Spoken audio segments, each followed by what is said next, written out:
Sempat jadi buruan polisi, juru kasus kecelakaan yang menyebabkan korban yakni pejalan kaki meninggal dunia.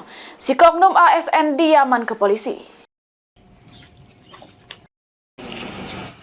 Sempat jadi buronan polisi, juru kasus kecelakaan yang menyebabkan korban yakni pejalan kaki meninggal dunia, oknum ASN diaman ke polisi. Kejadian terjadi pada Minggu pagi, pas korban bersama cucunya nak balik dari masjid sesudah salat subuh. Tiba-tiba dari arah Buri, mobil minibus yang dikendarai tersangka berinisial HD melaju dengan kecepatan tinggi langsung nombor korban. Akibatnya, korban mengalami luka serius serta meninggal dunia di lokasi kejadian. Namun berdasarkan rekaman CCTV, akhirnya polisi berhasil mengidentifikasi kendaraan tersangka. Tersangka dijerat pasal 3110 ayat 4 sama pasal 312 Undang-Undang Nomor 22 Tahun 2009 tentang lalu lintas dengan ancaman hukuman 6 tahun penjara.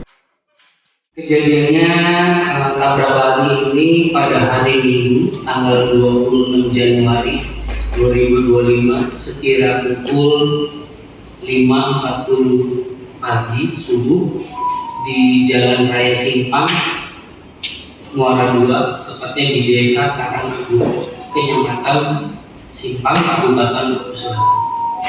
Untuk kerjaannya yang bersangkutan ASN. Untuk korban sendiri, orang tua, dewasa? Kenapa? Korban. Oh, korbannya ibu-ibu umur 50 tahun. Itu saat itu korban tak mana itu?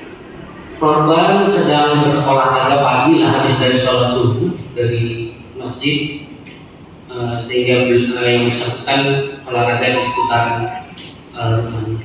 Setelah terjadi kecelakaan itu pelaku ini langsung kabur ya, Nat? Pelaku saat itu langsung kabur, dari CCTV itu terlihat langsung terus saja tanpa ada mungkin rem ataupun. Dari hasil pemeriksaan pelaku ini ada konsumsi narkoba nggak atau mabuk minum miras atau gimana? Untuk dari cek urin yang telah kita lakukan kemarin itu tidak ada, negatif. Korban meninggal dunia, Nat? Korban meninggal dunia. Untuk ancaman hukuman berapa tahun itu, Nat? Kenapa? Untuk ancaman hukuman pelaku ini berapa tahun ini? Kalau 310-nya itu ancamannya 6 tahun. Sri Fitriana, PAL TV.